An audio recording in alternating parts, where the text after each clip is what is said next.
Put on. My niece Ashlee, who we love very much, posted her videos on social media with some accusations about her family. My family was a little surprised. Well, there was a lot going on the internet. Tamar announced that she would be interviewing our niece Ashlee on Tamar's podcast. I didn't think it was a good idea. I am getting Ashlee. You're not going to make me feel bad about that. I wanted her to come to a safe place to talk. Okay, so Tamar Braxton just shattered the fourth wall of reality television.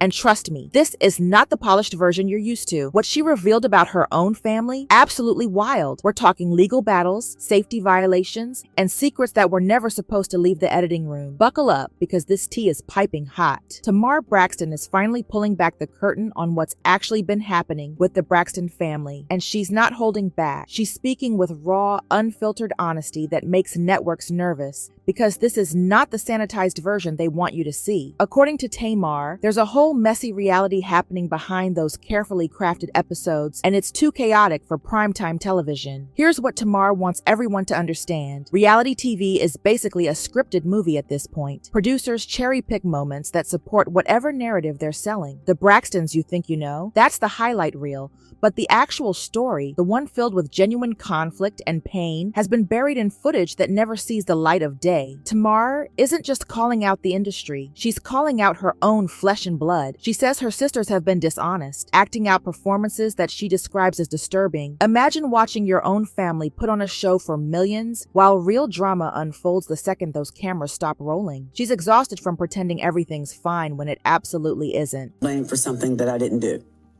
So who gave the man my address? It's called an attorney. Oh, he can't find my address in that letter. That house not even under my name. Because I know y'all give about me. I'm not expecting y'all to really give about me. But what I am asking about is my child.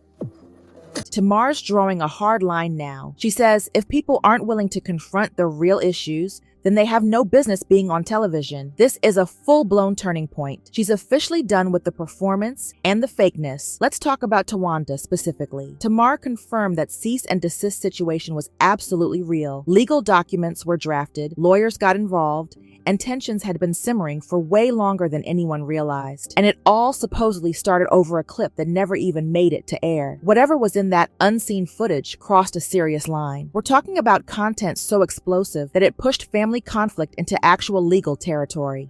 And so when my house got robbed, that was really hard for me. And people that's close to me knew that. And I have gone to great lengths and spent an obscene amount of money keeping my home and keeping myself safe, because it's just Logan and myself. Yeah. And when that was violated, that was like, wow, so y'all giving out my address now? Well, y'all know. Because I know everybody was like, well, she lived with her mother, and everybody thought I was having financial issues. No, that wasn't the case. I just didn't feel safe anywhere. Yeah. You know?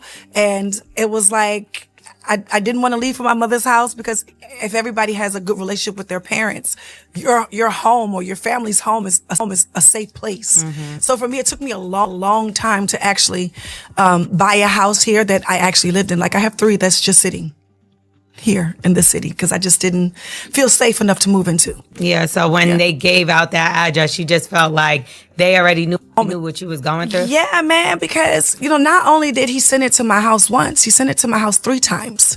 He sent it to my house. He had someone walk it up to my house. He sent it where they sent it through U.S. mail, and then they sent it through U.S. mail, and then they sent it through and it said your name on it, said obviously. My name, where I was, and sent it through UPS. And I'm like, I mean, are we being intentional here? Yeah. You know what I'm saying? So I was really upset about it.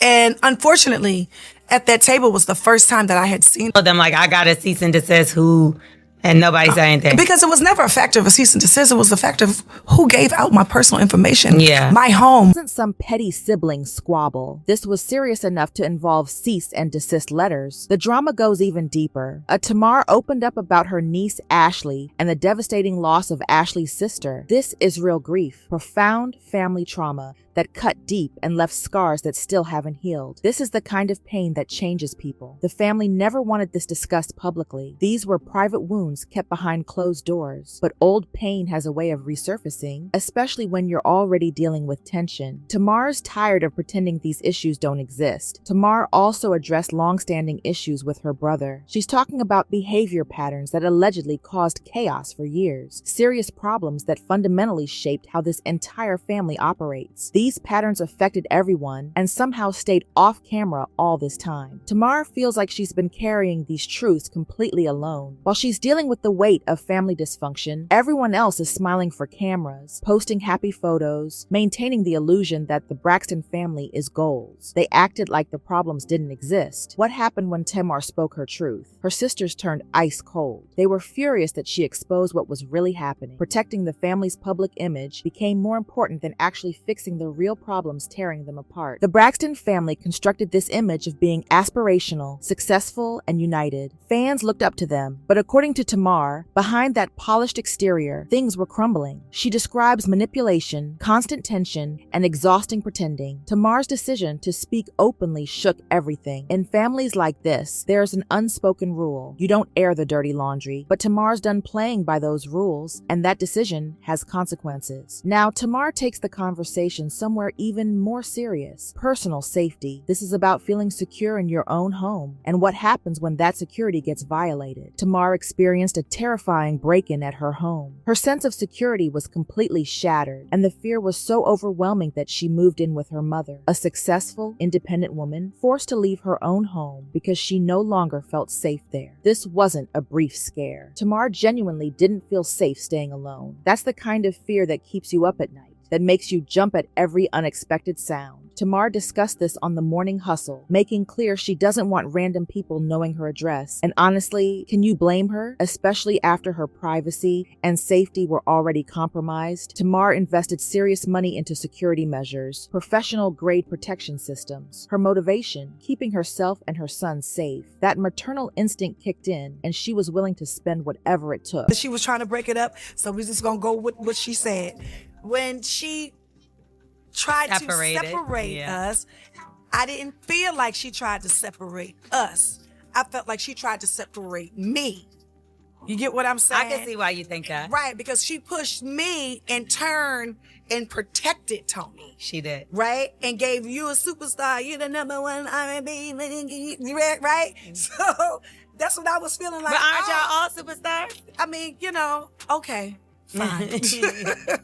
I don't have to be, and I definitely don't have to be in my family dynamic. I'm okay with being the youngest sister of amazing siblings that I grew up with that are beautiful and talented and Black. Yeah. Okay? I don't have to be a superstar in that situation. When I'm at work, you will give me my flowers. You will respect me. But when I'm in that situation with my family, we don't even have to bring up our occupation. Right.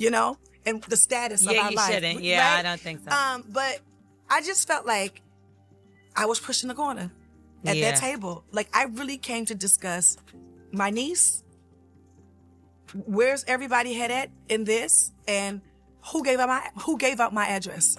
That was the objective for me. Yeah. And I didn't mean to come, in a way that was combative or aggressive.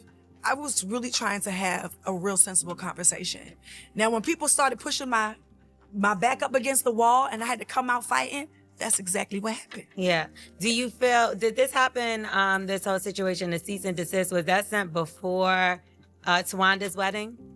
All of that was before Towanda's wedding. And before the bridal shower that I was invited to, but I wasn't invited to. Do you feel like you was uninvited because they felt like you were trying to put the family on blast with your niece, or? I wasn't trying to put my family on blast with my niece. My niece put her experience on blast by herself. Yeah. And I signed up to support her. And I still am signed up to support her. So what was Towanda's issue with you? Do you feel like that you were uninvited from the wedding? Because originally you were. But I was uninvited from everything before the table.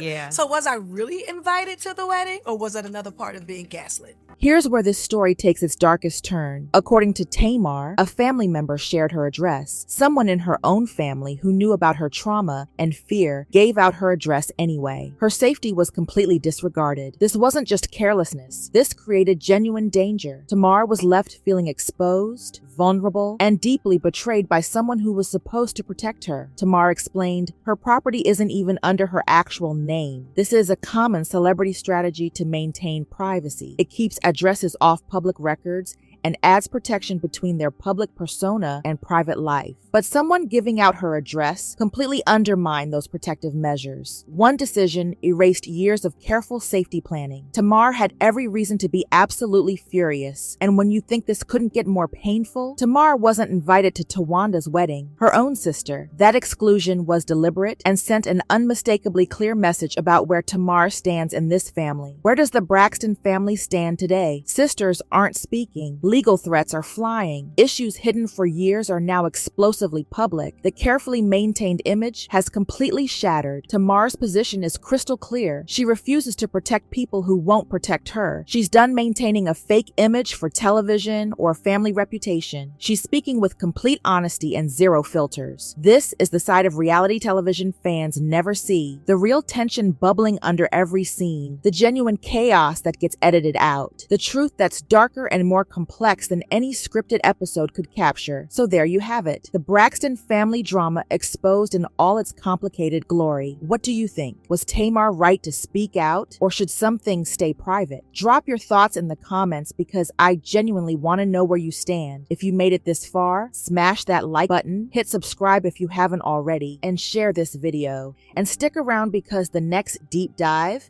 it's going to be even more explosive. I'll catch you in the next one.